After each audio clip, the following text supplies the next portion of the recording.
আসসালামু আলাইকুম প্রিয় দর্শক, আশা করছি সকলেই ভালো আছেন। আর ভালো থাকারই কথা। বর্তমানে প্রধানমন্ত্রী দেশে নেই, বর্তমানে তিনি ভারতে গিয়েছেন মোদির কাছে। ওখানে তিনি ভালো আছেন এবং অনেক চিন্তিত রয়েছেন, কারণ অনেক টেনশন করছে ভারতে বাংলাদেশ থেকে। আপনারা যেহেতু তাকে তাড়িয়ে দিলেন এবং পালিয়ে যেতে তিনি বাধ্য হয়েছেন।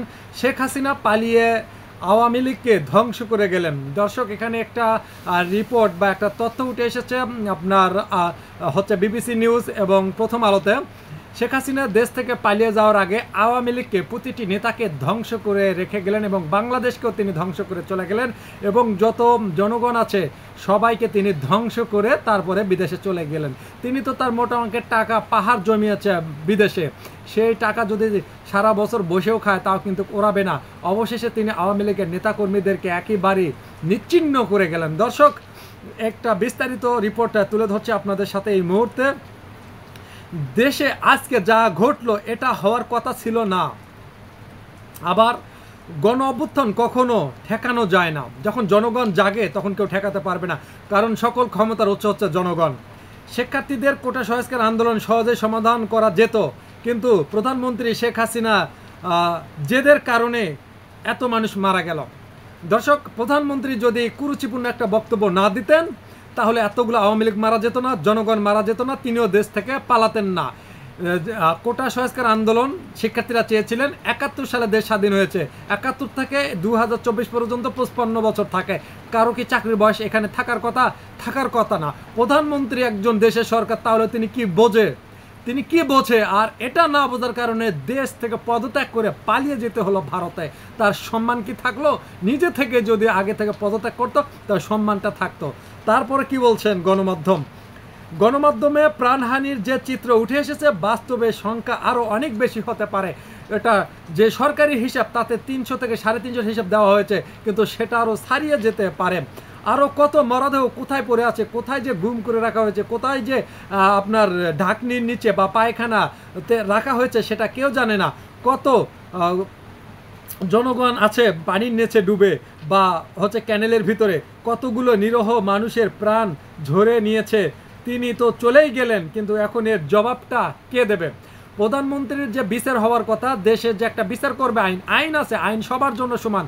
350 মানুষের প্রাণহানি করে 12,000 বেশি গ্রেপ্তার করে বাংলাদেশের এত মেল ফ্যাক্টরি সব কিছু পুড়ে তছনছ করে আওয়ামী লীগের যে নেতাকর্মীরা আছে তাদেরকে প্রাণে মেরে ফেলে দিয়ে তিনি ভারতে চলে গেলেন। এখন তার সাজা কে পোয়াবে? দর্শক, 15 বছর মানুষ ভোট দিতে পারেনি। দিনের পর দিন ভোট চুরি করা হয়েছে। দীর্ঘদিন পুঞ্জীভূতে ক্ষোভ বহিঃপ্রকাশ ঘটেছে। শেখ হাসিনার বোঝা উচিত ছিল তিনি তার দল কতটা জনপ্রিয়। এই যে প্রাণহানি, এর জবাব দেবে কে? দেশে সুশাসন মারাত্মক অভাব। তিনি সুশাসন দিতে পারতেন না, কারণ মহিলা মানুষের জ্ঞান সব সময় কম হয়, এটাই হলো প্রমাণিত। আর পুরুষ মানুষের জ্ঞান সবসময় অধিক হয়। একজন মহিলা মানুষের হাতে দেশ থাকলে দেশের যে কীভাবে 12টা বাজাতে হয় সেটা তার ভালো করে জানা আছে। একটি কথায় পুরো দেশটা ধ্বংস হয়ে যেতে পারে সরকারের। আর যে কথা বলবে ভেবে চিন্তে বলা উচিত। আর দেশের 12টা বাজিয়ে দিয়ে ভারতে গেলেন পালিয়ে। এখন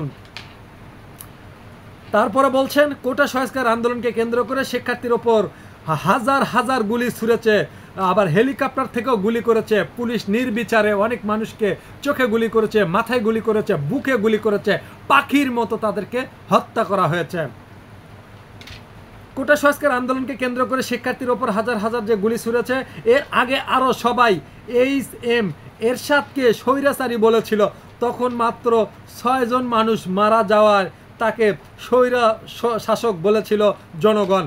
6 জন ব্যক্তি মারার কারণে তাকে স্বৈর শাসক বলা হয়েছিল, যার কারণে তিনি পদত্যাগ করেছিল নিজে থেকেই। কিন্তু গত 15 বছর কত মানুষের প্রাণহানি করেছেন এই আওয়ামী লীগ সরকার। 2009 সাল থেকে আপনার পিলখানায় তৎকালীন বিডিআর বিদ্রোহের ঘটনায় 57 জন সেনা কর্মকর্তা মারা গিয়েছে। তখন এর সেই জবাব এখন দেবে কে? সেই জবাব পর্যন্ত দেননি, সেটা ঢাকা রেখেছেন। যাকে জাতির পিতা বলা হয় তার পরিবার সদস্যর এত করুণ পরিণতি কেন হবে? তবে এমন পরিণতি আমাদের দেখতে হলো। এসব হয়েছে তার দম্ভ, তার অহংকার, তার হচ্ছে বুদ্ধিমত্তার কারণে। প্রধানমন্ত্রী বলেছিল দেশে সুশাসন নিশ্চিত করেন, বিভিন্ন সভা সেমিনার বলেছিল যা হচ্ছে তা স্বৈরতন্ত্র। এসব বলার কারণে আমাদের ভিন্ন দলের এজেন্ট বলা হতো। এই যে গণতন্ত্র বা গণভবন লুটপাট হচ্ছে, ভাঙচুর হচ্ছে, এর জন্য বা জনগণ দোষ দেবে না কিভাবে? এজন্য জনগণকে দোষ দেবেন কিভাবে? এ তো জনগণের তো দোষ নাই, সব দোষ হলো সরকারের। আওয়ামী লীগ নেতাগুলো খুন হওয়ার সম্পূর্ণ দোষ হলো সরকার। প্রধানমন্ত্রীর যে সাধারণ সম্পাদক ওবায়দুল কাদের, তিনি যদি ঘোষণা না দিতেন, নতুন পাল্টা কর্মসূচি, নেতাকর্মীরা বেরোতো না আওয়ামী লীগের, তারা মারাও পড়তো না।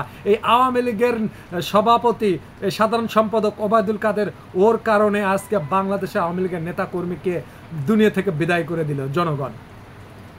শ্রীলঙ্কা থেকে হাসিনার সরকার শিক্ষা নেয়নি, তারপরে তিউনিশিয়া থেকে শিক্ষা নেননি, মিশরে কিভাবে আপনার হোসেনে মোবারক এবং জনরোষ উড়ে গেছে, সেখান থেকে সরকার শিক্ষা নেননি। জনগণের সরকার না হলেও এমন পরিণতি হয়। জনগণের যদি সরকার হতেন, জনগণের কিন্তু এমন পরিণতি হতো না। তিনি ছিলেন একনায়কতান্ত্রিক সরকার। এরশাদের চেয়ে শেখ হাসিনা 100 গুণ বেশি খারাপ হয়ে বিদায় নিয়েছেন। এরশাদ পালিয়ে যাননি, তিনি পালিয়ে গেছেন কিন্তু আওয়ামী লীগ দলটাকে ধ্বংস করে দিয়ে গেলেন। তারা হিংসা, দম্ভ, অহংকার দলটাকে ধ্বংস করলো। দর্শক, এখানে যে কথাগুলো বললাম, আপনাদের মতামত অবশ্যই কমেন্ট বক্সে লিখে জানাবেন। যে কথাগুলো বললাম সব সত্য, সব 100% রাইট। আপনাদের বিবেকে প্রশ্ন করুন এবং কমেন্ট বক্সে লিখে জানাবেন। আবারও দেখা হচ্ছে নতুন ভিডিওতে। আল্লাহ হাফেজ।